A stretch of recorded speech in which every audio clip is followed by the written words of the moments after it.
या hi everyone, welcome back. सो हम बात कर रहे हैं स्पेक्ट्रम सीरीज की and on very much popular demand जो है हमने वापस ये सीरीज रिज्यूम करी है। I am sorry for the pause in between, लेकिन आइए कंटिन्यू करते हैं अपना डिस्कशन। तो हम बात कर रहे थे सिविल रिबेलियन की, right. This is spectrum, this is chapter 6। Civil rebellion का डिस्कशन हम लोग यहाँ से कंटिन्यू करेंगे। हम लोग बात कर रहे थे कि बहुत सारे जो लोगों ने रिवोल्ट किए हैं, राइट। अगर हम कहें तो 1857 की जो क्रांति है, 1857 की क्रांति के पहले, 1857 के रिवोल्ट से पहले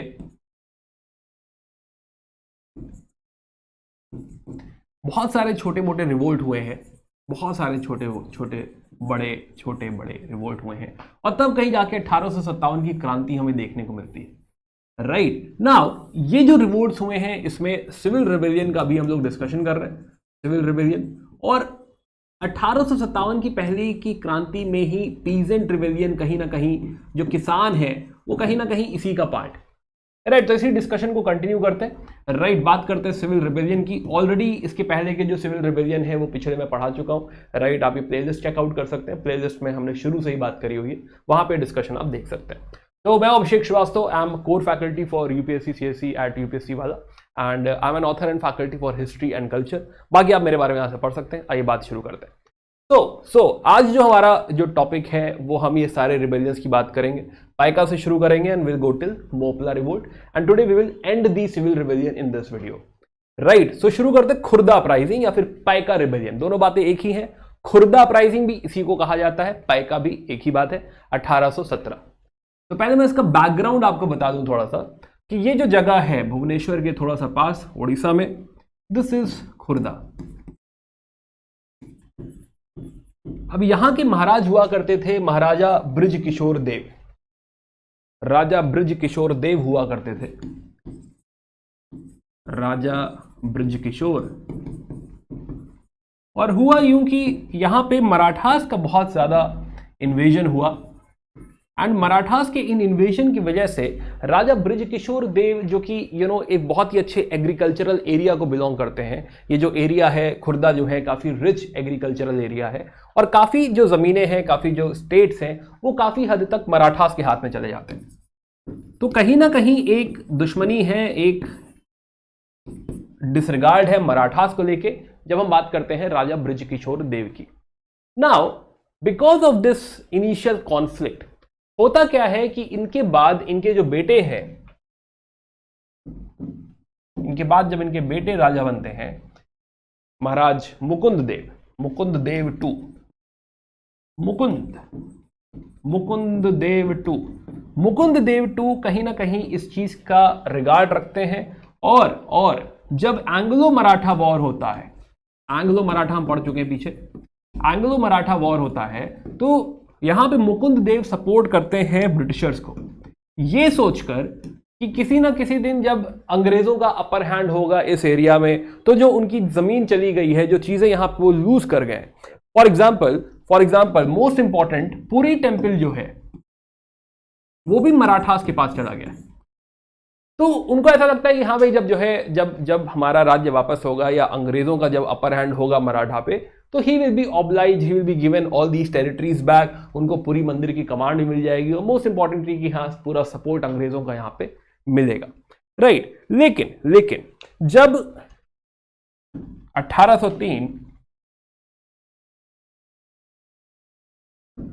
1803 में जब अंग्रेज उड़ीसा को ऑक्यूपाई करते हैं, ऑक्यूपेशन ऑफ उड़ीसा, तब मुकुंद देव जो कि इस उम्मीद में है कि हाँ उन्हें ऑब्लाइज किया जाएगा, वो चीज यहां पर नहीं होती। और मुकुंद देव को कहीं ना कहीं ऐसा लगता है कि नहीं, I need to get my situation back, I need to get my you can say control back, और that is something which led him conspire against Britishers. तो मुकुंद देव इस लड़ाई में मराठास का भी साथ मांगते हैं, मराठास का भी हाथ मांगते हैं वो, प्लस जो है लोकल जो भी ट्राइबल्स एंड ऑल है वो उन्हें सपोर्ट करते हैं, और अंग्रेजों को यहां से हटाने की कोशिश करते हैं। अब ऑफ कोर्स अंग्रेज यहां पे भारी पड़ जाते हैं, एंड यहां पे भारी पड़ने के बाद मुकुंद देव के पास सिर्फ और सिर्फ जगन्नाथ टेम्पल रह जाता है, Mukund Dev has only Jagannath temple plus उनको बोला जाता है कि अब आप पुरी पर ही रहेंगे, पुरी पर ही रेजिडेंट रहेंगे। तो टेक्निकली उड़ीसा पे इस समय अंग्रेजों का राज्य है, अंग्रेजों के हाथ में उड़ीसा आ चुका है और यहाँ पे जो पॉलिसीज में बदलाव करना शुरू करते हैं अंग्रेज, उसका कुप्रभाव, उसका बुरा प्रभाव पड़ता है यहाँ के लोगों पे। अब यहाँ की पॉलिसीज अगर आप देखिए तो जो पॉलिसीज ब्रिटिशर्स लेकर आ रहे हैं,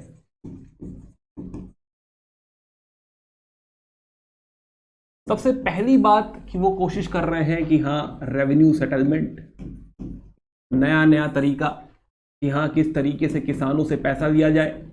रेवेन्यू सेटलमेंट, उसमें भी रेवेन्यू काफी ज्यादा है, उसमें भी जो सेटलमेंट का तरीका है, कलेक्शन का तरीका है, उसमें जोर जबरदस्ती है, ऑपरेशन है। बहुत सारे जमींदार जो हैं, बहुत सारे लैंडलॉर्ड्स जो हैं, अपनी जमीन यहां पर खो बैठेंगे। And this is leading to the poverty of a lot of landlords, poverty of the land, a lot of kisan भी गरीब हो रहे हैं और जो जमींदार वगैरह है वो भी गरीब हो रहे हैं। तो सिचुएशन यहां पे काफी बुरी होती जा रही है। इसके साथ साथ यहां पे डीमोनेटाइजेशन भी होगा। पहले एक करेंसी चला करती थी, कौड़ी करेंसी।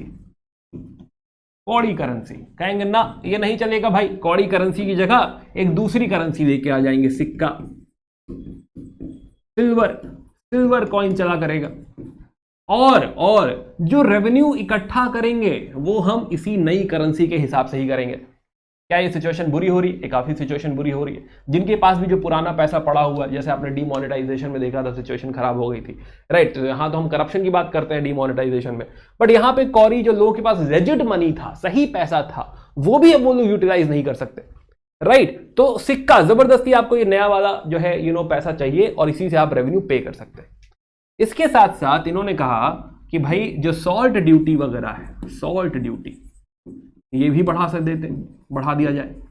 प्लस सॉल्ट पे मोनोपोली भी अंग्रेजों की रहेगी, अंग्रेज ही सॉल्ट बनाएंगे। तो यहां पे जो हमारे लोकल, जो ऑर्डिनरी लोकल जो सॉल्ट बनाने वाले लोग थे, सॉल्ट मेकर्स, इनकी जॉब भी चली गई है। तो ओवरऑल जनता दुखी है, काफी ज्यादा दुखी है इस सिचुएशन से। Now because of all these policies, जैसे कि और मैं बताऊं तो बिकॉज ऑफ दिस यहां के दाम, प्राइसेस भी काफी ज्यादा बढ़ रहे हैं। सिचुएशन ऐसी हो चुकी है, खाने के दाम बढ़ते जा रहे हैं। प्लस एक और कॉन्सेप्ट यहां पे एंटर कर रहा है, which is absentee landlordism. Absentee landlordism मतलब कि जब यहां का जमींदार रेवेन्यू नहीं दे पाएगा तो उसका जो स्टेट है वो किसी दूसरे जमींदार को बेच दिया जाएगा। तो जनरली क्या होगा कि बंगाल से जो अमीर जमींदार हैं, वो अमीर जमींदार आकर उड़ीसा की जमीनें खरीदने लगेंगे, खुर्दा की जमीनें खरीदने लगेंगे। तो ये एक तो जो जमींदार है वो गरीब भी हो रहा है, प्लस उसका जो स्टेट है वो बेचा भी जा रहा है। तो वो ओवरऑल परेशान है कि भाई क्या किया जाए, भाई क्या ऑप्शन बच रहा है यहां पे। प्लस ओवरऑल जो है, जो आपकी पुलिस है, पुलिस भी करप्ट है। एंड माहौल हम समझ पा रहे हैं कि हाँ माहौल बिगड़ चुका है। अब ऐसे में यहां पे 1817 में एक लीडर का राइज होता है। 1817 में कहानी शुरू होती है। ये कहानी बिगड़ते 1803 से पहुंची 1817। और 1817 में कुछ खोंड ट्राइब है। खोंड जो है वो गमसूर से आ रहे हैं, गमसूर, खोंड फ्रॉम गमसूर। एंड नाउ यहां पर एक लीडर है बख्शी जी, बख्शी। तो ये रिवोल्ट जो है वो रिवोल्ट है बख्शी, जगत बंधु, विद्याधर, मोहपात्रा, भरंबर राय, जिन्हें हम बख्शी जी कह सकते हैं, राइट। चेक कहिए तो मैं नाम लिख सकता हूं, जगत बंधु विद्याधर, जगत बंधु विद्याधर। और यहां पर वापस सपोर्ट मांगा जाता है मुकुंद देव जी के साथ भी, प्लस जो पुराने राजा हैं उनका भी सपोर्ट मांगा गया है कि भाई रिवोल्ट किया जाए। And this is leading to a proper revolt in 1817, जिसे कहा जाता है पैक रिबेलियन। पैक क्यों कहा जाता है? पैक इसलिए कहा जाता है क्योंकि पैक यहां की आर्मी है, जो खुर्दा की आर्मी हुआ करती थी, पैक यहां की फूट आर्मी, वो भी इस लड़ाई का हिस्सा है। वो भी देखो, होता क्या है ना कि जब कोई राजा होता है तो राजा अपने सेनापतियों को, अपने सिपह सलारों को बहुत सारी ऐसी जमीन देता है जिसमें वो उनसे रेंट नहीं देता है। It's more like a grant कि हाँ भाई ठीक है, हम आपको सैलरी दे रहे हैं या नहीं दे रहे हैं, आपके पास जमीन है और इसमें से प्रोडक्शन निकलेगा, इसमें से जो पैसा निकलेगा वो आपका। तो इस तरीके से अपने सिपह सलारों को, अपने सेनापति, अपने नोबल्स, अपनी आर्मी को इस तरह से कोई भी राजा जो है ग्रांट किया करता था। लेकिन अब जो नई सिचुएशन क्रिएट हो रही है, इस नई सिचुएशन में ये जो आर्मी है, बख्शी जी जैसे जो है लैंडलॉर्ड हैं, तो नाउ जमींदारों के पास अब वो जमीनें नहीं बची हैं और अब वो कहीं ना कहीं गरीबी की तरफ जा रहे हैं। Bakhshi Jagatbandhu has almost lost all his land and it has pushed them. उनके पास और कोई चारा नहीं है, उनके पास मजबूरी है कि अब उनको जो है रिवोल्ट करना पड़ेगा, अब उनको यहां पर रिबेल करना पड़ेगा। तो now this rebel has started in Khurda. This is Khurda uprising, this is huge rebel, right. बड़ी तादाद पे हो रहा है। इसमें यहाँ के जमींदार भी हैं, इसमें यहाँ के पीजेंट भी हैं, यहाँ की आर्मी भी है, राजा भी सपोर्ट कर रहा है, आसपास के जो ट्राइबल्स हैं वो भी आगे हैं, और मिल के पूरा जो खुर्दा है, पूरा एरिया जो है, आसपास का पूरा एरिया जो है, आप समझिए now it is disturbed, right. यहां पे जो झगड़ा है वो पहले पुलिस से होगा, ऑफ कोर्स पुलिस कंट्रोल करने की कोशिश करेगी इसे, राइट। बट ये जो झगड़ा है, this is somewhere starting in March 1817 and this will continue for long. This will also lead to कि भाई नहीं देंगे रेंट, नो रेंट कैंपेन, कि भाई आप हमसे जबरदस्ती कुछ भी वसूलने की कोशिश कर रहे हैं, हम यहां पर रेंट देने को रेडी नहीं है, हम कैंपेन करेंगे। तो नो रेंट कैंपेन, कोई रेंट आपको नहीं दिया करेंगे, कोई आपको लगान नहीं देंगे, कोई आपको रेवेन्यू नहीं देंगे। तो किसान भी जाग उठे, राइट। तो overall this has lead into a very strong revolt, right, है ना। एंड ये जो डिस्टर्बेंस है, of course Britishers will suppress this. 1817 मई तक ही सप्रेशन होगा एंड बहुत ही वायलेंट सप्रेशन होगा। बट खास बात यह है पाइका रिबेलियन की कि पाइका रिबेलियन सप्रेस तो हो रहा है, ये जो आर्म्ड रिबेलियन है ये सप्रेस तो हो रहा है, सप्रेशन तो है, बट खास बात इसमें ये देखने लायक है कि इसके साथ साथ बहुत ही सारी रिकंसिलिएटरी पॉलिसीज भी लाई जा रही है।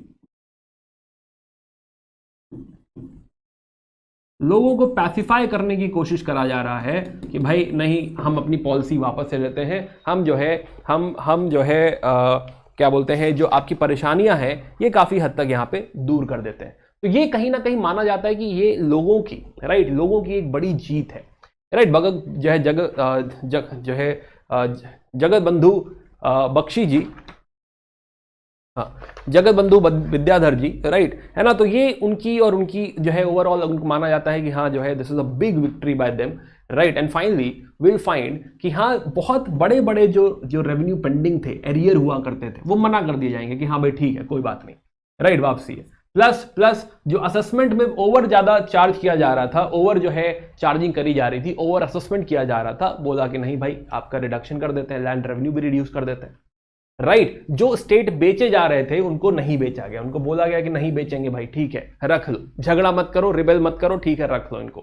प्लस देन टेन्योर भी फिक्स किया जा रहा है कि भाई अब जो है आपका टेन्योर फिक्स्ड है, आपका टेन्योर सिक्योर है, हम आपका जैसे मान लो जो है कोई जमीन है और ये आपको दी गई है कि आप यहां पे खेती करिए, मान लीजिए लेट्स से टेनेंट है, तो it's a secure tenure, right. ऐसा नहीं होगा कि हाँ बात पे आपको यहां से निकाल दिया जाएगा, राइट। तो यहां पे सिक्योर टेन्योर भी प्रोवाइड किया जा रहा है। तो टेक्निकली जो सिचुएशन है, अंग्रेजों को यहां पे बैकफुट पे जाना पड़ा, राइट। उनको समझना पड़ा कि नहीं ऐसे नहीं चलेगा, वो जिस तरह की पॉलिसीज यहां पर लेकर आए हैं, this is not something which will work and they need to change their stance and this is a big victory for us, right, है ना। समझने वाली बात यह है, पैका की खास बात यह है कि पैका को इसीलिए जो है अभी डिबेट जो हो रहा था, अभी कहा गया है कि भाई पैका ही हमारा शायद फर्स्ट रिवोल्ट है,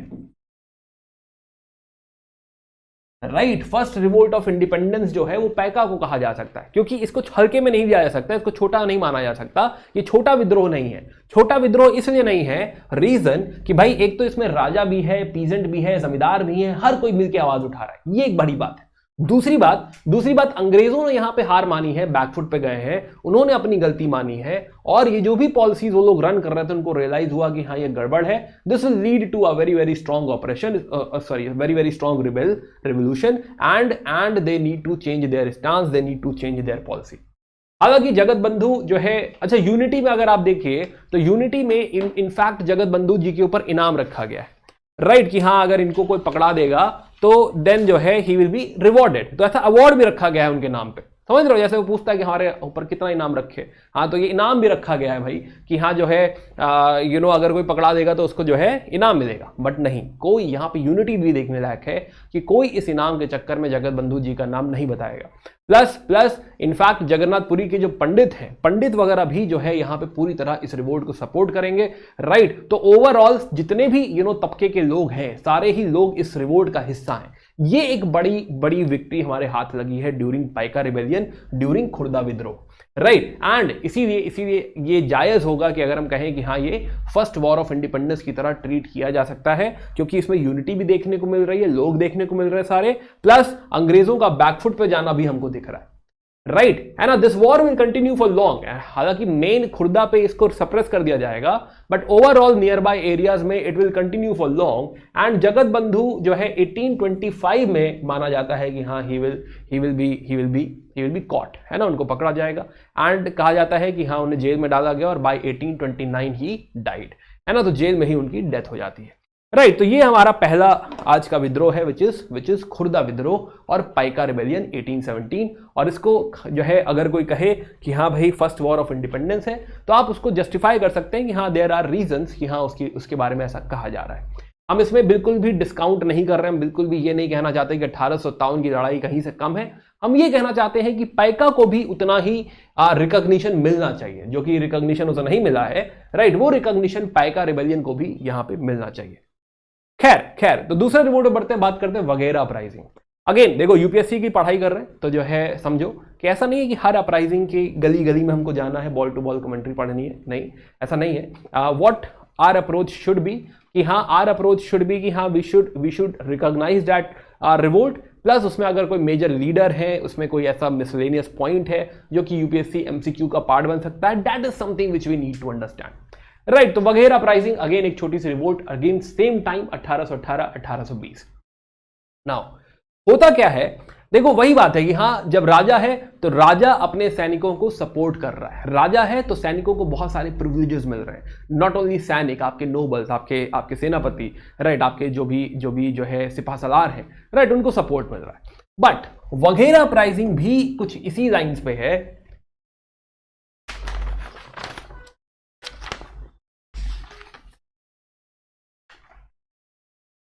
या तो वगैरह अपराइजिंग अब हो क्या रहा है कि यहां पर भी आफ्टर मराठास के जाने के बाद जो पावर बैलेंस है इस एरिया में बिगड़ चुका है। पहले भी हमने बात करी है, तो जो है मराठास के जाने के बाद पावर बैलेंस जो अब तक मराठास का कंट्रोल हुआ करता था, अब वो हो चुका है चेंज।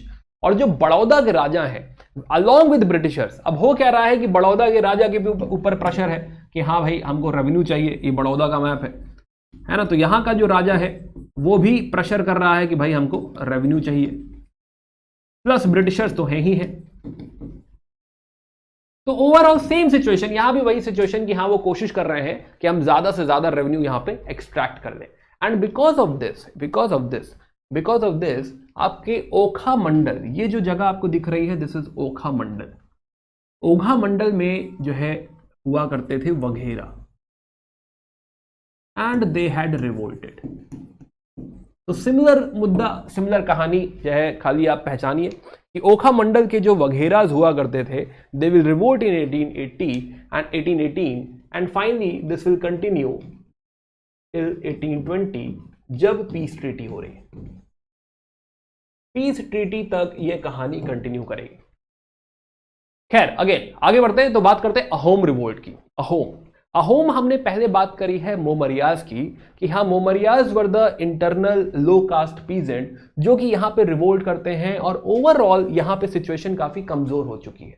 अहोम किंगडम जो है हालांकि बहुत पुरानी किंगडम है, राइट, 1228 से चली आ रही है और 1228 से खाली बीच में जो है 20 साल का गैप है औरंगजेब के बीच में, जब औरंगजेब आते हैं, राइट। बट अदरवाइज ये रिवोल्ट, ये जो टाइम है, सॉरी, ये जो है जो किंगडम है ये कंटिन्यू कर रही है अहोम किंगडम, बट टेक्निकली काफी वीक हो चुकी है अहोम, बिकॉज इसके पहले जो हमने डिस्कशन किया है मोमरियाज का।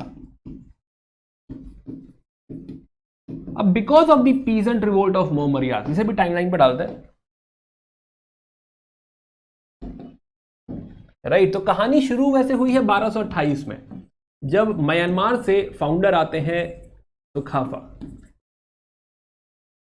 एंड एट शेरादेव he established this kingdom, right. यहां से आपकी अहोम किंगडम की स्थापना हो रही है और खाली ड्यूरिंग औरंगजेब 1660s के आसपास, 1660 टू 1680, यही कुछ 20 साल का जोन है जब औरंगजेब का जो है दबदबा है, यहां पे औरंगजेब का कंट्रोल है। अदरवाइज अहोम किंगडम को कभी बीच में किसी ने नहीं छेड़ा। नाउ 1770 के आसपास हमने देखा था रिवोल्ट ऑफ मोमरियाज,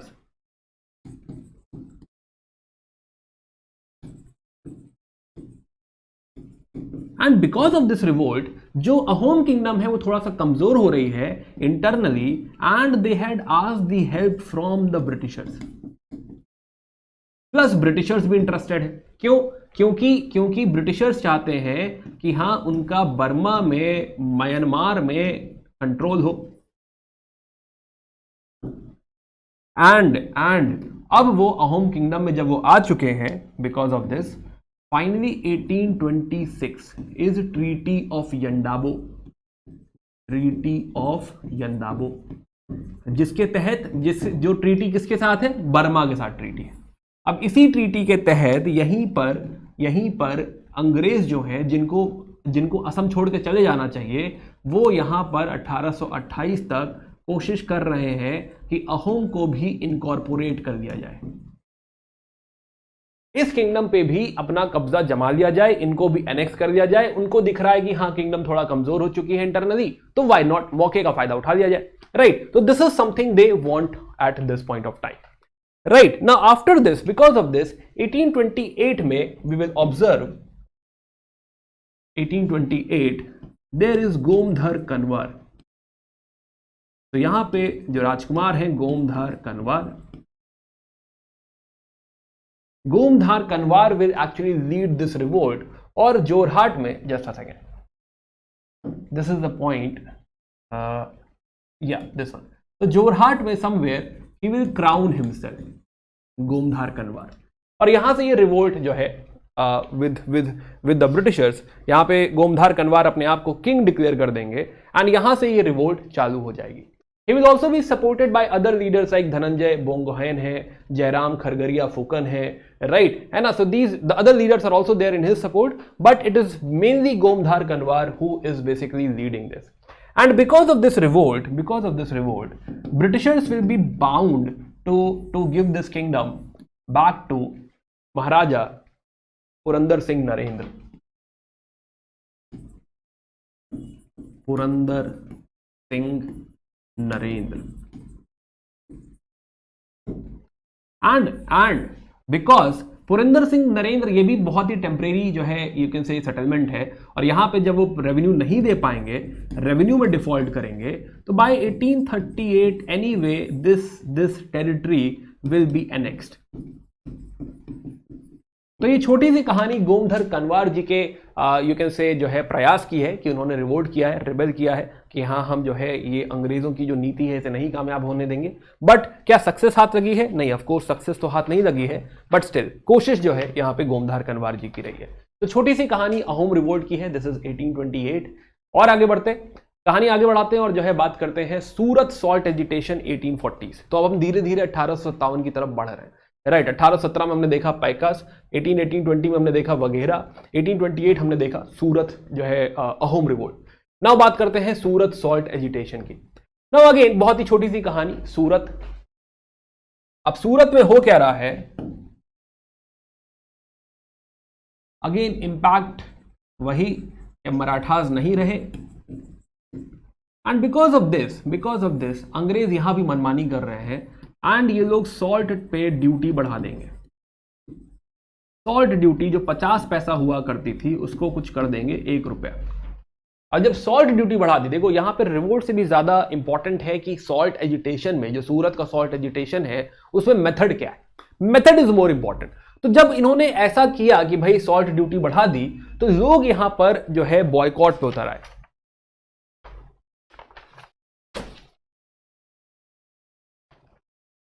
राइट, यहां पे इन्हें लोगों ने रिवोल्ट कर दिया, and because of this revolt ये जो पॉलिसी है इसको विथड्रॉ करना पड़ा।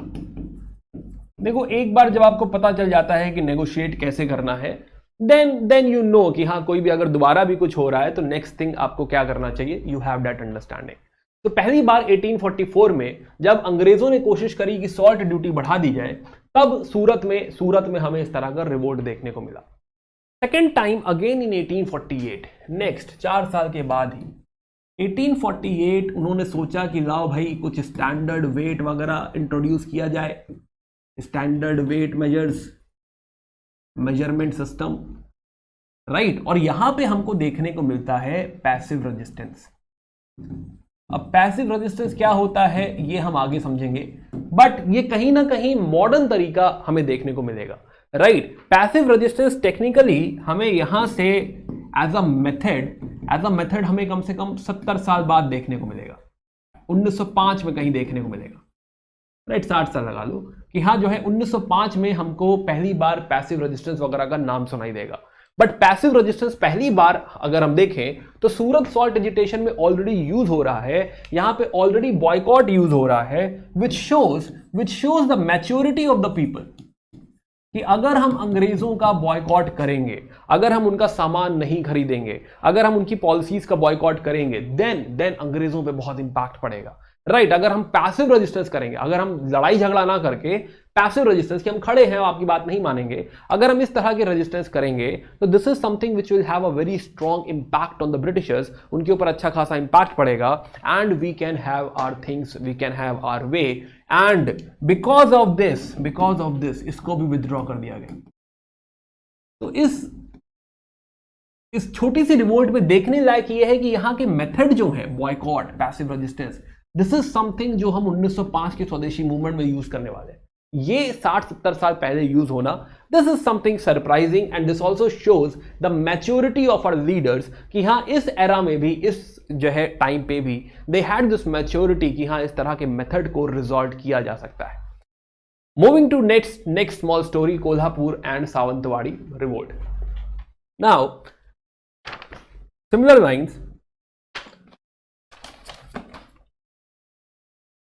यहां पे भी देखो सिमिलर कहानी है, यहां भी कुछ अलग कहानी नहीं है। यहां भी देखिए तो एक गडकरी मिलिट्री क्लास है, राइट। जैसे हम बात कर रहे थे पैका में जो है, पैका रिवोल्ट में पैकाज हैं, जैसे हम बात कर रहे थे ओखा मंडल के लीडर्स, वैसे ही यहां पे क्या है, यहां गडकरी हुआ करते थे।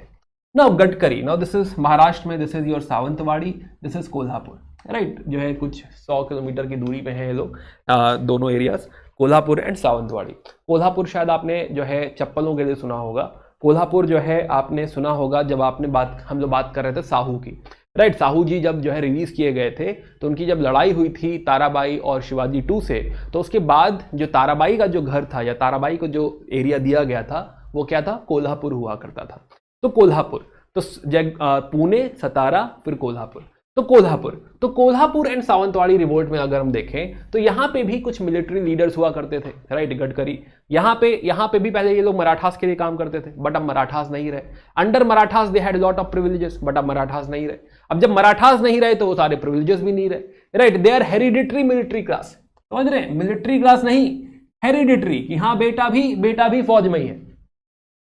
So now under this when they are not getting 1844 में when they are disbanded, उनको फौज से हटा दिया गया है, जो हेरिडिटरी क्लास हुआ करती थी उसको फौज से निकाल दिया गया है। तो what is happening over here? It is technically unemployment, right, and this is kind of a force unemployment, right. एक हेरिडिटरी पोजीशन को आपने हटा के फोर्स अनएम्प्लॉयड कर दिया है कि नहीं, अब आप जो है अब आप काम नहीं कर रहे हैं, आपको नौकरी से निकाल दिया गया है। And this will lead to, है ना, this will lead to revolt over here. ये जो यहाँ की क्लास है, मतलब they are the group, right, the big group, and this will also revolt. तो नाउ ब्रिटिशर्स विल अगेन जो है suppress this and they will try कि हाँ इनको भी रिकंसिलिएट कर दिया जाए, इनको भी जो है पैसिफाई किया जाए। ओके, सिमिलरली कहानी और आगे बढ़ाते हैं। वहाबी मूवमेंट। ना वहाबी मूवमेंट थोड़ा सा बड़ा नाम है, राइट। वहाबी मूवमेंट छोटी मूवमेंट नहीं है, वहाबी मूवमेंट थोड़ा सा बड़ा नाम है, पैन इंडिया मूवमेंट है। आइए थोड़ा सा समझते हैं कि वहाबी मूवमेंट क्या है। वहाबीज, नाउ थोड़ा सा टाइमलाइन पे आते हैं, वहाबीज की बात करते हैं।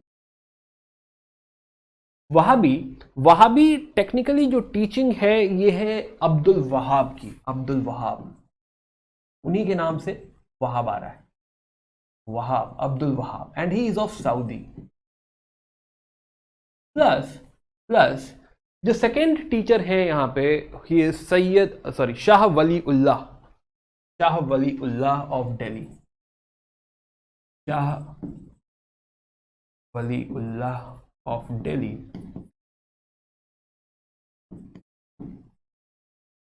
इनकी जो टीचिंग है,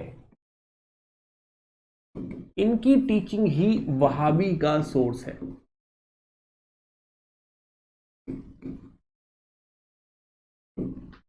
इसके फाउंडर अगर हम देखें तो फाउंडर इज जो है, founder is Syed Ahmed from Bareilly, Syed Ahmed Barelvi.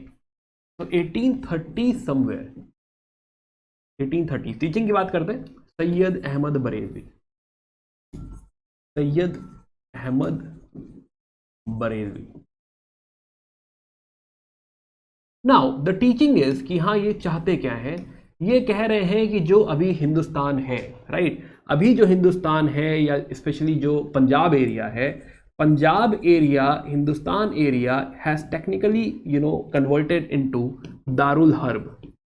मतलब दारुल हर्ब मतलब ये हो गया कि अब ये जो जमीन है ये जंग की जमीन हो गई है, या फिर ये आप ऐसा कह सकते हैं कि काफिरों की जमीन हो चुकी है, राइट। यहां पे इस्लाम की जो सही मायने में जो मायने हैं, इस्लाम की जो प्रीचिंग है, जो ओरिजिनल टीचिंग है, वो यहां पे फॉलो नहीं हो रही। ओरिजिनल टीचिंग कैसी, जैसी प्रॉफिट मोहम्मद ने अरब में दिया था, राइट, ओरिजिनल एकदम एग्जैक्ट जो प्रॉफिट मोहम्मद कह के गए थे, क्या वो चीज फॉलो हो रही है? वो चीज फॉलो नहीं हो रही। बहुत सारी अन इस्लामिक प्रैक्टिसेस आ चुकी हैं, right. Now there are un Islamic practices,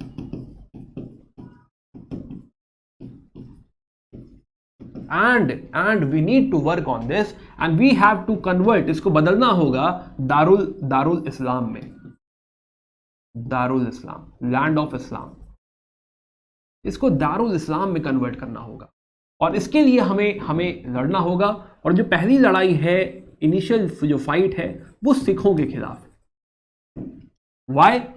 क्योंकि सैयद अहमद बरेलवी ऐसा कह रहे हैं, या ओवरऑल वहाबी मूवमेंट इनिशियली ऐसा मानती है कि जो पंजाब जो एरिया है वो किसका एरिया है? वो एरिया मुसलमानों का एरिया है, इस्लाम का एरिया है, राइट। और अगर वो इस्लाम का एरिया है और इस समय अगर सिखों का रूल है, अच्छा, by the way, again by the way, disclaimer is on, है ना, please do not take it to your sentiments, I do not want to offend anyone, right, है ना, जो है ये एज पर दी बुक्स पढ़ा रहा हूं मैं, राइट, है ना, जो है इसमें कोई मेरा पर्सनल ओपिनियन नहीं है और कोई पर्सनल एजेंडा भी नहीं है, ठीक है। तो जो है यूपीएससी के बच्चे हो, यूपीएससी जो है थोड़ा सा मैच्योरिटी से सुनना सारी बात है, राइट। तो let me put some facts behind it.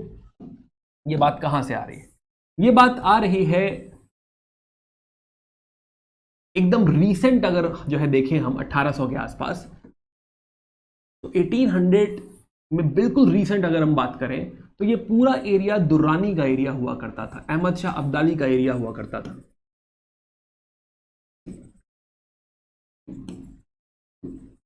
उसके पहले मुगल्स का एरिया था, राइट, पर मुगल्स ने सीड कर दिया था पंजाब की, हाँ भाई पंजाब अब्दाली को दे दिया था, राइट। तो टेक्निकली ये एरिया अब्दाली का एरिया था। एंड इस एरिया में राजा रंजीत सिंह ने, तो रंजीत सिंह जी ने यहां पे अपनी एम्पायर क्रिएट करी थी,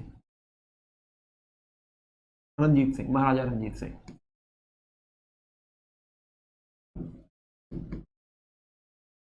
तो महाराजा रंजीत सिंह की एम्पायर है। तो ये वहाबी जो है वो इसी बात से क्यों ले रहे हैं, वहाबी मूवमेंट जो है वो इसी बात से क्यों ले रहे हैं कि भाई यहां तो इस्लाम का रूल हुआ करता था, राइट। सिख यहां पे कैसे आ गए? तो initially it is against Sikhs, right. Initially it is against Sikh कि हाँ भाई जो हमारी जंग है वो सिखों के खिलाफ, right. But by 1848 1849 Punjab was annexed by Britishers. तो अब यहां पे सिखों का रूल नहीं रहा। तो देखो ऐसा नहीं है किसी धर्म के खिलाफ, ये खाली जगह की बात है कि अभी ब्रिटिशर्स ने पंजाब को एनेक्स कर लिया तो उन्होंने कहा अच्छा ओके, तो भाई लड़ाई भी अंग्रेजों के खिलाफ है। तो जो लड़ाई है, जो झगड़ा है, वो भी किसके खिलाफ है? अंग्रेजों के ही खिलाफ है। तो after annexation of Punjab it is basically versus British. तो Wahabi movement is also directed against British. Plus most importantly समझिए कि जो है this is very very widespread. जैसे कि इनका एक जो सेंटर है वो है सिठाना। अब दो नाम ध्यान रख सकते हैं आप, सिठाना नॉर्थ वेस्ट एरिया में पड़ेगा और दूसरा जो इंपॉर्टेंट सेंटर है वो है पटना। तो ओवरऑल अगर आप स्पैन देखेंगे इस पूरे जो है मूवमेंट का, तो इट इज बिग, राइट। उनके सेंटर्स हैदराबाद में है, बॉम्बे में है, right. So they are like very very widespread. तो जो इंपैक्ट ऑफ वहाबी है this is strong, very very strong, very very impactful, right. और जो है यहां पे बरेलवी जी की डेथ हो जाती है 31 somewhere, and after Barelvi ji it is Titu Mir. Titu Mir जो है वो इस मूवमेंट को आगे लीड करते हैं, राइट। सैयद मीर नासिर अली नाम है उनका, and he is Titu Mir. तो टेक्निकली ही डिक्लेयर्ड कि ब्रिटिशर्स जो हैं these are you can say these are not the rightful owners, हमें इनके खिलाफ जंग लड़नी होगी। And this is violent revolt, right. In fact Wahabis will also participate in your 1857 का रिवोल्ट, 1857 का revolt, and this you can say fight with britishers will continue till 1870s। In fact कुछ events आगे भी होते रहेंगे। तो टिल 1870s आप समझिए Wahabis are actually challenging britishers. ये जो आर्म्ड रिबेलियन है, ये जो फाइट है, this will continue, right. In fact britishers will declare Wahabis as traitors. Wahabi क्या है? गद्दार है देश के, ऐसा ब्रिटिशर्स डिक्लेयर कर देंगे। एंड कहीं ना कहीं जो अंग्रेजों की जो दूरी है मुसलमानों से eight this point of time in 1850s 1860s 1870s, right, जो अंग्रेजों की दुश्मनी है या फिर जो है जो दूरी है मुसलमानों से, वो सिर्फ और सिर्फ इस रीजन से हो रही है बिकॉज कि हाँ ये इतना वायलेंट, इतना बड़ा रिवोल्ट हुआ है, right. And that is the reason कि हाँ देयर इज इनिशियल सेपरेशन और you can say initial distance अंग्रेजों और मुसलमानों के बीच में, राइट। हालांकि दिस विल चेंज, राइट, कहानी बदलेगी, इसके आगे कहानी चेंज होगी। बट अभी के लिए ये जो दौर है ये ब्रिटिश वर्सेस मुस्लिम्स का है। एंड इसमें सबसे बड़ा जो किरदार निभाया है वो वहाबी मूवमेंट ने निभाया है, और इसीलिए वहाबी इंपॉर्टेंट हो जाता है, right. I hope you got this point. चलिए ओके, तो कहानी और आगे बढ़ाते हैं। जो है let's continue. This is a violent revolt, this is technically armed struggle, आप कहना चाहें तो बेटर होगा। This is a armed struggle, या तो this is Wahhabi for you. कहानी और आगे बढ़ाते हैं। जो है वहाबी मूवमेंट की हमने बात करी, या उसके बाद बात करते हैं कुका मूवमेंट की। Kuka, right, next revolt is Kuka movement. Now again Kuka movement is something जिसमें अगेन जो है बाबा राम सिंह है, और इसमें भी मेथड काफी इंपॉर्टेंट हो जाता है।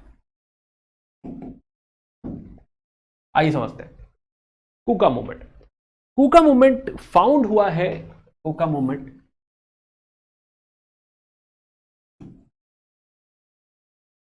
बाय द वे जो पहली बार मुझसे जुड़ रहे हैं, right, let me tell you कि हाँ this timeline is the best method to actually conquer history, as history, right, है ना। बिल्कुल बिना किसी झिझक के अगर आप ये वीडियो देख रहे हैं तो प्लीज़ एक पेन पेंसिल जो है पेन रखिए हाथ में, पेन और स्केल, और पेपर्स रखिए अपने पास। पेपर रख सकते हैं, कॉपी रख सकते हैं, वॉट एवर सूट्स यू।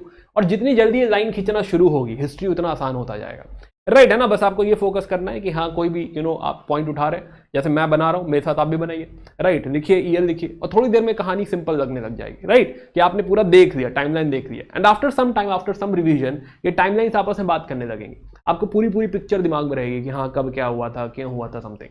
हालांकि ऐसा नहीं कि years are important, years are not important, logic is important, chronology is important, कि कब हुआ, उसके बाद क्या हुआ, उससे क्या कनेक्टेड है, उससे कनेक्टेड कहानी क्या निकली आगे। तो यहां पे इट इज नॉट अबाउट वहाबीज की हाँ जो है कब कैसे क्या हुआ था, इट इज मोर अबाउट कि हाँ वो क्रोनोलॉजी क्या है, वो किस फेज किस फिलॉसफी को जन्म दे रहा है और ये फिलॉसफी कैसे बदलेगी। राइट, वो बदलने वाली कहानी आगे देखेंगे, बट ये फिलॉसफी कैसे बदलेगी, क्या चेंजेस होंगे, this is something which makes history. Right है ना, तो इंपॉर्टेंट है, खासा इंपॉर्टेंट है। खैर खैर, तो बात कर रहे हैं हम लोग जो है अभी कुका मूवमेंट की, एंड कुका मूवमेंट के फाउंडर है भगत जवाहर मल।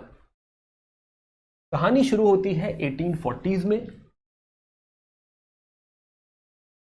And founder is Bhagat Jawahar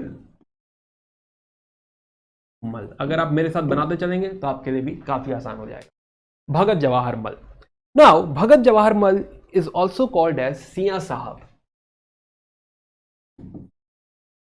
Siya Sahib, and this movement basically started in western side of Punjab.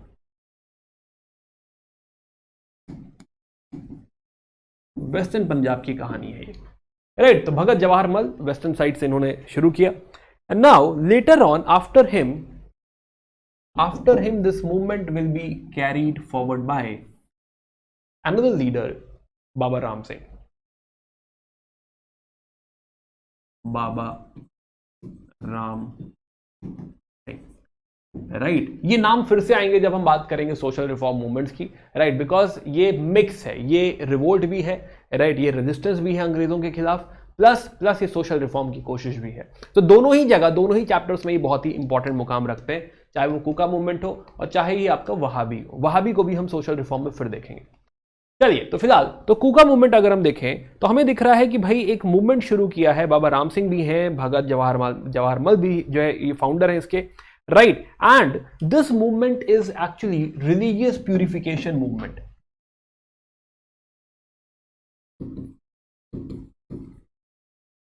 यहां भी सेम ही बात आ रही है, इसीलिए मैं कह रहा हूं कि सोशल रिफॉर्म में फिर इसका नाम सुनेंगे हम, कि रिलीजन को प्यूरिफाई करने की बात है। सेम जैसा वहाबी में हम बात कर रहे थे वैसा ही, नॉट एग्जैक्टली बट हाँ वैसा ही, कि रिलीजन को प्यूरिफाई करने की बात हो रही है।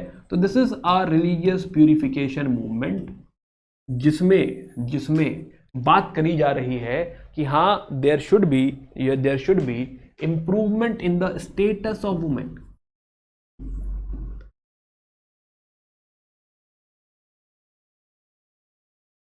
राइट, महिलाओं के उत्थान के काम किया जाए, प्लस यहां पे विडो रिमैरिज होनी चाहिए।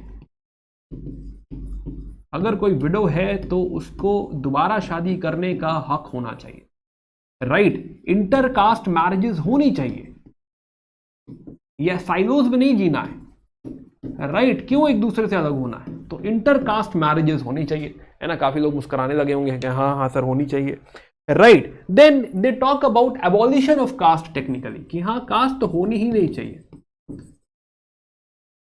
Abolition of caste. Right, it talks about your discrimination, कि हाँ किसी तरह का डिस्क्रिमिनेशन ना हो, यहीं पे लिख सकते हो। Plus it also talks about, ध्यान से सुनो, कि हाँ मीट का कंजम्पशन नहीं होना चाहिए, अल्कोहल का कंजम्पशन नहीं होना चाहिए।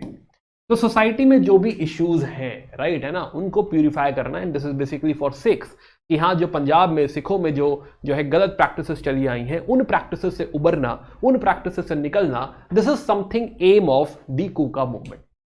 राइट, तो कुका मूवमेंट की कहानी यहां से चालू होती है। बट ये 1840s में कहानी इस तरह से शुरू तो हुई है, बट बाय 1849 जहां पे हम लोगों ने बात करी थी एनेक्सेशन ऑफ पंजाब की। Now after Punjab is annex, जहां पे पंजाब एनेक्स हो रहा है, तो 1849 से 1863 तक, for a very very long duration, 1863, this movement got converted into a political campaign, of course versus British. तो इस मूवमेंट के देखो दोनों रूप हैं, एक सोशल रिफॉर्म वाला रूप है कि हाँ भाई हमें सोसाइटी में चीजें प्यूरिफाई करनी है, फिक्स करनी है, बट उसके साथ साथ इसका एक पॉलिटिकल रूप भी है, पॉलिटिकल कैंपेन भी है, जो कि कहता है कि हमें सिख रूल को वापस लेकर आना है, हमें सिख रूल रिस्टोर करना है। राइट अब आप सोचो कि उसी पंजाब में एक तरफ वहाबी जो है मुस्लिम्स का रूल रिस्टोर करना चाहते हैं, दूसरी तरफ कुका मूवमेंट जो है ये सिख रूल को रिस्टोर करना चाहता है। राइट देन इसके साथ साथ यहां भी दोनों के मेथड्स में जमीन आसमान का डिफरेंस है। जैसे कि कह रहे हैं कि हमें यहां पे हाथ से बना हुआ कपड़ा पहनना चाहिए, वियर हैंड वोवन क्लोथ्स, समझ रहे हैं, स्वदेशी की बात हो रही है। तो technically they are talking about swadeshi, right, swadeshi movement. Plus they are also saying कि हाँ we should boycott English education, English नहीं पढ़ेंगे, इंग्लिश लॉज फॉलो नहीं करेंगे, तो ना ही इंग्लिश एजुकेशन और ना ही इंग्लिश लॉज, इन दोनों में ही हम लोग विश्वास नहीं करेंगे, इन दोनों को ही बॉयकॉट करेंगे। अगेन जैसे कि हम सूरत सॉल्ट एजिटेशन में बात कर रहे थे, बिल्कुल सेम तरीके से हमें दिख रहा है कि यहां भी एक पॉलिटिकल कैंपेन क्रिएट हो रहा है जिसमें स्वदेशी की बात हो रही है, जिसमें बॉयकॉट की बात हो रही है, and this is on the non violent lines, right है ना। हम वहाबी की बात कर रहे थे, Wahabi is a armed struggle, but यहां पे अगर हम बात करें तो this is not armed struggle, this is more about boycott, this is more about swadeshi, and you can also say this is more about non cooperation. अब technically non cooperation, swadeshi, passive resistance, क्या difference होता है जब हम इसे officially इस्तेमाल करेंगे, right, जब हम बात करेंगे जो है स्वदेशी मूवमेंट, बॉयकॉट एंड ऑल, वहां पे उसको डिटेल में डिस्कस करेंगे। अभी फिलहाल हमारा फोकस जो है झगड़े पे है, हमारा फोकस रिवोल्ट पे है, let's stay there. Okay, so finally by 1863 it will be suppressed, and आप समझिए तो 1863 से 1872 Britishers will crush this revolt, right, and Baba Ram Singh, he will be deported to Rangoon. Baba Ram Singh ji will be, Ram Singh ji को Rangoon भेज दिया जाएगा। तो this is a very impactful important story of Kuka movement, right है ना। तो बाद में हमने जो है उसका एक उसको कमेमोरेट करने के लिए हमने एक स्टैम्प भी निकाला है भारत सरकार ने, ये है कुका मूवमेंट का स्टैम्प, दिस इज 2014। तो स्वदेशी, नॉन कोऑपरेशन, ये सब जो चीजें इस्तेमाल हुई हैं, this is something which has change the face of the revolt, right है ना। It is not an armed struggle, difference है दोनों में, वहाबी और कुका मूवमेंट में। Kuka is not at all armed revolt, but britishers ने इसे बुरी तरह सप्रेस किया, राइट, ब्रिटिशर्स ने पूरी तरह से इसको क्रश किया, राइट। शायद ब्रिटिशर्स के लिए भी ये आइडिया स्वदेशी, boycott and all, it was too early, right, digest नहीं कर पाए कि हाँ भाई क्या करना चाहिए ऐसे। Yeah so this was Kuka movement. अब हम थोड़ी बात करने जा रहे हैं, 3 रिवोल्ट की हम बात करने जा रहे हैं, जिसमें हमें वहाबी में भी रिलीजियस टोन है, ऐसा नहीं कि नहीं है, राइट, बट हम 3 मूवमेंट की बात करने जा रहे हैं जिसे हम कह सकते हैं पीजेंट मूवमेंट है ये, राइट है ना। These are basically peasant movements. अब तक हम लोग बात कर रहे थे सिविल रिबेलियन की, बट अब थोड़ा सा पीजेंट मूवमेंट का डिस्कशन करने जा रहे हैं। एक है नरकेल बरिया अपराइजिंग, फिर हम बात करेंगे फरियाजी की, फिर हम बात करेंगे मोपला की, राइट। आइए जो है ये डिस्कशन करते हैं। तो नरकेल बरिया जो है revolt, right, these are the peasant movement जिसमें थोड़ा सा रिलीजियस ओवरटोन भी है। नाउ पीजेंट्स क्यों रिवोल्ट कर रहे हैं हम लोग बहुत डिटेल में डिस्कस कर चुके हैं, तो we are not going into that dimension, directly देखते हैं कि इन रिवोल्ट्स में क्या हो रहा है, राइट। नाउ तो नरकेल बरिया uprising, again this is basically you can से सबसेट ऑफ वहाबी, कि हाँ जो है वहाबी से पहले जो टीटू मीर का करियर है, हम लोग पीछे बात कर रहे थे टीटू मीर की, तो वहाबी से पहले जो टीटू मीर का करियर है, टीटू मीर या फिर Mir Nithar Ali, right, he is in West Bengal, and यहां पर जो है टीटू मीर जी ने यहां पे आवाज उठाई है जो मुस्लिम टेनेंट्स हैं आपके बंगाल में, राइट, जो मुस्लिम पीजेंट्स हैं आपके बंगाल में, उनकी आवाज उठाई। Now again this fight is against landlords, जो मेनली हिंदू लैंडलॉर्ड्स हैं, plus this fight is also against Britishers, right. Titu Mir की जो लड़ाई है ये दोनों ही तरफ है, ये जो है एक मुस्लिम टेनेंट्स की तरफ है जो कि लैंडलॉर्ड्स के खिलाफ लड़ाई लड़ रहे हैं, प्लस जो आपके ब्रिटिशर्स हैं उनके भी तरफ है, और यहां पे बहुत सारे ब्रिटिश इंडिगो प्लांटर्स हैं, राइट, इसको थोड़ा सेपरेट ले लेते हैं। तो टीटू मीर आपने समझा कि हाँ वहाबी से भी कनेक्शन इन्होंने इवेंचुअली स्टैब्लिश किया, तो इनका जो ओवरऑल अप्रोच है थोड़ा सा रिलीजियस अप्रोच है, तो इसीलिए इसे कहा जा रहा है कि हाँ पीजेंट रिवोल्ट है बट थोड़ा सा रिलीजियस अंडरटोन है। नाउ टीटू मीर अगर आप देखिए तो टीटू मीर एक्चुअली सपोर्ट कर रहे हैं मुस्लिम टेनेंट्स को।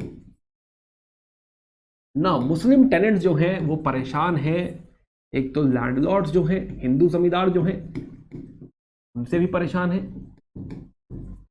Plus plus European Indigo planters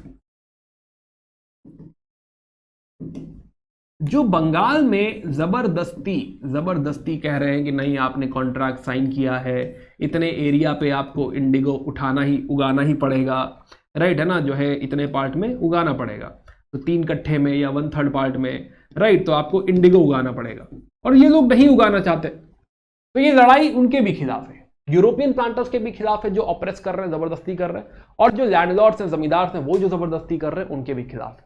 और यही जो टीटू मीर है, यही मूवमेंट आगे जाके मर्ज हो जाएगा बड़े मूवमेंट में, they will become part of Wahhabi. तो इसीलिए हम आगे वहां पे टीटू मीर का नाम सुन रहे थे। खैर, तो ये छोटी सी रिवोल्ट हमने बात करी जो है टीटू मीर जी की। देन बात करते हैं, एक छोटी सी रिवोल्ट है पागलपंथीज।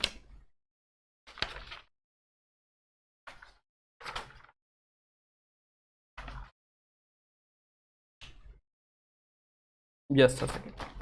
Yeah, Pagalpanthis. Now, Pagalpanthis again this is will दूसरी साइड लेते हैं। तो पागलपंथीज अगर आप देखिए तो बंगाल एरिया में, राइट, रफ बंगाल बनाया मैंने, राइट, बंगाल एरिया में दिस इज मायमनसिंह डिस्ट्रिक्ट। हम बात कर रहे हैं पागलपंथीज।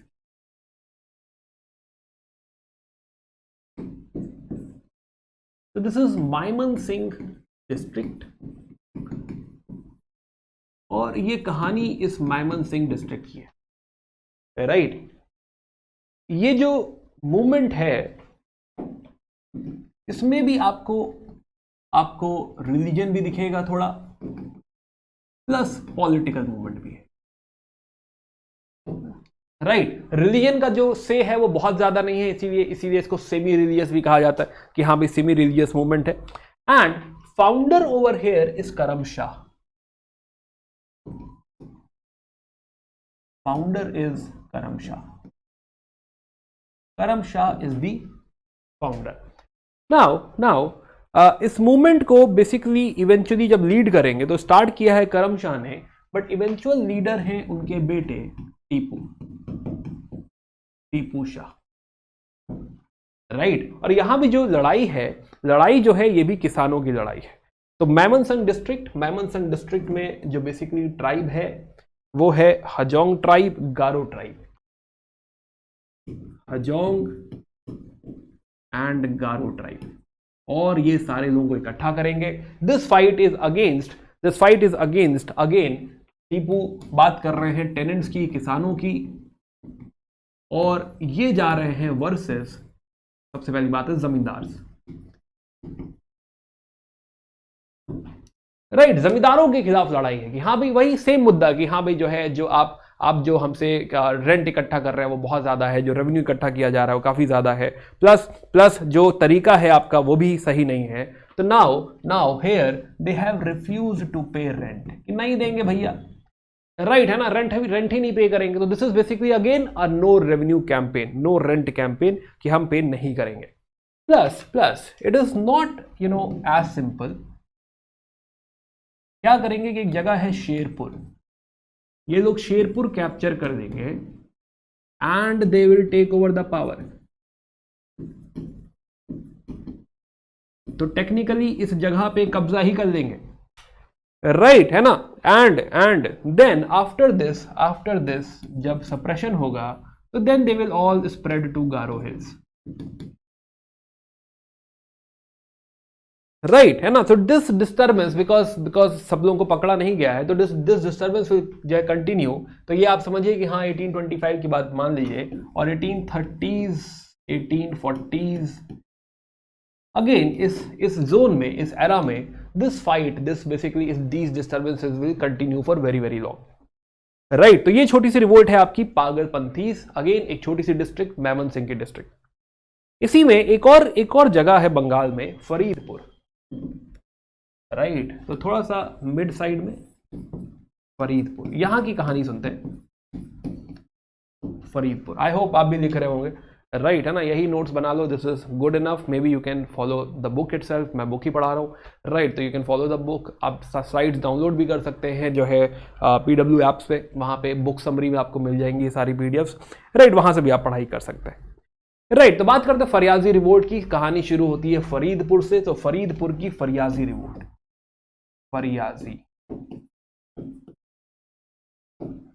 शायद ये लास्ट है वाला, नहीं एक और है, राइट, फरीदपुर की Faraizi revolt, right, Faraizi revolt. Again this is very much you can say parallel to, similar to Wahabi. जैसा हम लोग वहाबी में बात कर रहे थे कि हाँ जो है अन इस्लामिक प्रैक्टिसेस है, जो प्योर इस्लाम है वो फॉलो नहीं हो रहा है, and we need to purify that, right. तो सेम बात आपको यहाँ फरियाजी में भी देखने को मिलेगी, बट वहाबी बहुत बड़े स्केल पे, राइट। फरियाजी सेम बात है बट बहुत छोटे स्केल पे है। This is from Faridpur, right. तो चलिए इसको भी जो है लिख लेते हैं। तो फरियाजी रिवोल्ट की हम बात कर रहे हैं। कहानी ये जो चालू है ये भी थोड़ा प्री वहाबी है। हम बात कर रहे हैं फरियाजी रिवोल्ट की।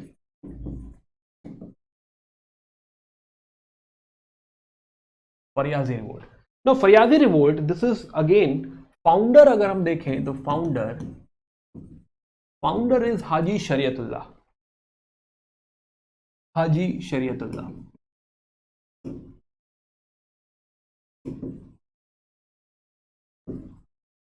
हाजी शरीयतुल्लाह। एंड सेम जो आपने वहाबी में सीखा वही यहां भी है कि he is also asking for radical changes, कि हाँ भाई हमें प्रैक्टिसेस चेंज करनी है, प्रैक्टिसेस फिक्स करनी है, चाहे वो सोशल हो, चाहे वो पॉलिटिकल हो, चाहे वो किसी भी तरीके की हो, राइट, है ना। तो जो भी जो है यू कैन से, चाहे वो रिलीजियस हो, तो पॉलिटिकल मान लीजिए, रिलीजियस मान लीजिए, हर तरह की जो प्रैक्टिसेस हैं हमें इंप्रूव करनी है और इनको प्योर इस्लामिक प्रैक्टिसेस बनाना है,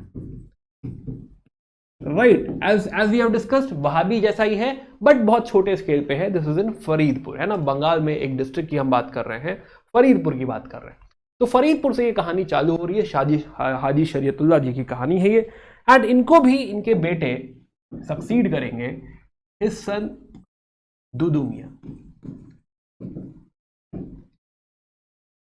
नाउ तो दिस स्टोरी जो मेन स्टोरी है वो स्टार्ट होती है under the leadership of Dudu Miyan in 1819, again Wahabi से ठीक पहले, राइट। वहाबी से आप मान लीजिए कि 10 साल पहले, 10-11 साल पहले। तो 1819 में ये कहानी शुरू हो रही है एंड यहां भी सेम स्टोरी, राइट। तो आप समझ गए होंगे ट्रेंड को कि यहां भी वही कहानी है कि जो मुस्लिम टेनेंट्स हैं, जो किसान हैं, और इस खाली मुस्लिम टेनेंट्स नहीं होंगे, ओवरऑल टेनेंट्स वर्सेस जमींदार। तो आई होप अब आप थ्रेड समझ गए होंगे कि हाँ जो है हर जगह आप सेम ही बात कर रहे हैं कि किसानों का दर्द है और आपको जो है जमींदारों से जो है आपको लड़ना है, राइट। तो now this is against zamindars mainly, but this is overall it is against Britishers, right, अंग्रेजों के खिलाफ है। एंड दिस विल कंटिन्यू 1830 से, मान लीजिए आप कि यहाँ जो डिस्टर्बेंसेस हैं, जो झगड़ा है, वो 57 तक ये भी कंटिन्यू रहेगा। And they will also become part of Wahabis. तो हमने देखा कि हाँ जो है जो फरियाजी हैं ये भी जाके इवेंचुअली वहाबीज में जाके मिक्स हो जाएंगे, राइट। इनफैक्ट इसके पहले अगर हम वापस जाएं तो हमने बात करी थी, जब हम बात कर रहे थे जो है नरकेल बेरिया की, कि हाँ he also became eventually the part of Wahabis. और फरियाजी जो है, Faraizi will also become part of Wahabis. Reason, क्योंकि Wahabi is the bigger movement, same agenda और सिमिलर एजेंडा, तो why not let's become part of this bigger movement. तो that is the reason Wahabi is having a lot of support as well, and Wahabi that is the reason कि हाँ can not be ignored, काफी important revolt हो जाता है specially for UPSC. Now last revolt है मोपलास। Now मोपलास, you see, मोपलाज हम बात कर रहे हैं मलाबार रीजन की, केरला रीजन की, मोपला अपराइजिंग, राइट। तो हम बेसिकली मलाबार पार्ट की बात कर रहे हैं और यहां पर किसान हुआ करते थे Moplahs. Now Moplahs again are Muslim tenants, Muslim peasants, right. और दर्द वही सेम है, कोई अलग कहानी नहीं है, राइट। वही सेम कहानी है मोपलाज की भी। तो नाउ यहां पे अगेन इनकी जो रिवोल्ट है, जो कहानी है, तो यहां पे भी अगर हम लिखना चाहें तो रेवेन्यू ज्यादा है, लैंड साइज जो है, प्लॉट जो है वो बहुत कम है या कम करा जा रहा है, बेची जा रही है जमीनें, right. And they are also oppressed. तो यहां पे भी सेम कहानी, वही रेवेन्यू इंक्रीज, वही लैंड साइज और पैसे कलेक्ट करने के खराब तरीके, ऑपरेशन है।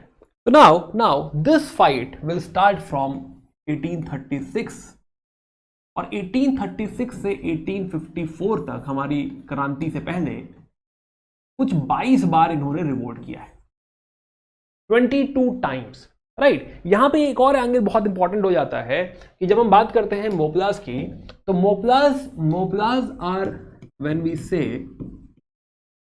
आर मुस्लिम पीजेंट्स या टेनेंट्स कह लीजिए, राइट। और जो है खिलाफ है, जमींदार जो है, जमींदार, यहां पे जो जमींदार है उनको कहा जाता है जन्मी,